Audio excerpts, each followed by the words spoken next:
सद्गुरुनाथ महाराज की जय, महायोगी स्वामी उमानंद सरस्वती की जय. We will just conclude a bit, begin with the conclusion of Agni, which is a harmless light of yajna and a protector of truth. It is self-illuminating. It grows within the borders given to it. It is he to whom we go to worship. Now we have talked about Agni Dev, and I genuinely, sincerely wish to offer my salutations to Agni Dev, and also to the Rishi Munis who have brought to our notice the actual functioning power of Agni. And we go to the next one. The next god in Ved is Vayu.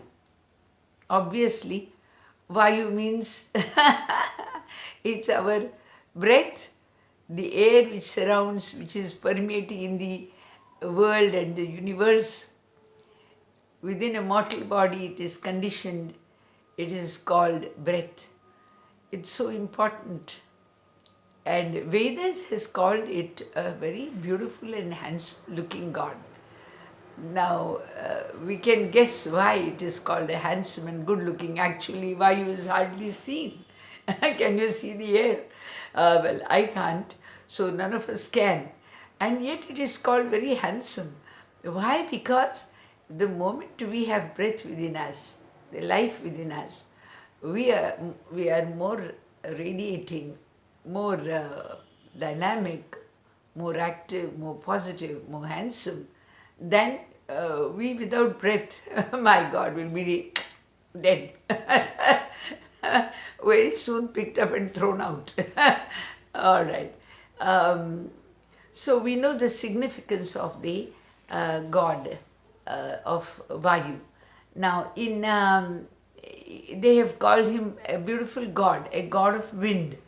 And it is again asking the god to come to for the spiritual, the yajna. Yajna is now a ritual where gods also meet. Gods come along with the entire society. The society, we have the Jnanadev, those who deal with knowledge. We have the Baladev, those who deal with strength, might, valor.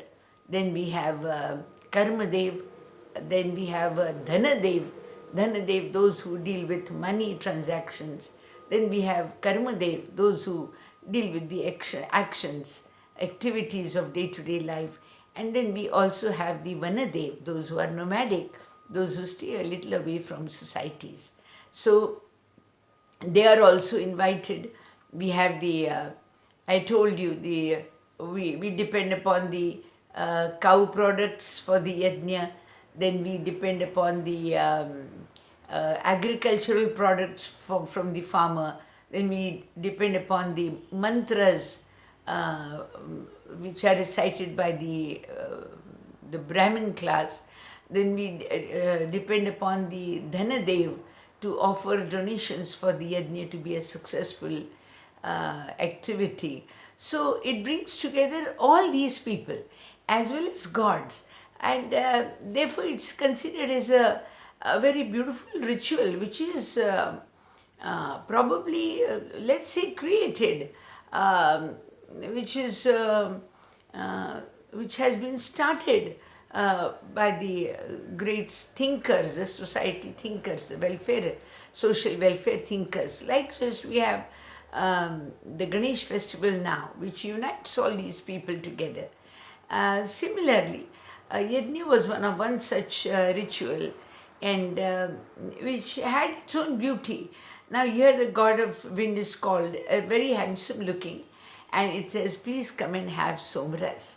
Now one more concept, as I told you, I liked about somras was that it is probably the nourishing element in the foods which are prepared, the agricultural crop. I think so. I mean, at least Satolekar has given it a benefit of doubt, that instead of it being a normal drink which is prepared from the herbs like the holy, probably it could be the holy herbs, which are more medicinal, maybe they are used, but or uh, but even the idea that it could be the food which gives human life nourishment, which gives the living beings nourishment, is also like somras. So we are offering that to the gods of Agni as well as the Vayu. Then we have your heartfelt speech reaches the Lord.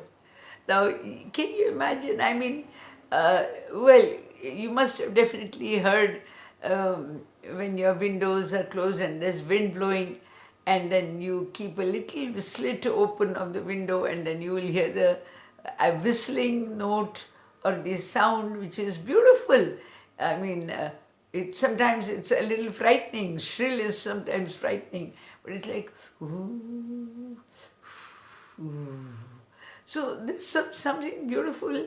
You can hear it. I mean, it's this sort of, it reaches the Lord, they say, and it includes, since it includes the life-giving breath.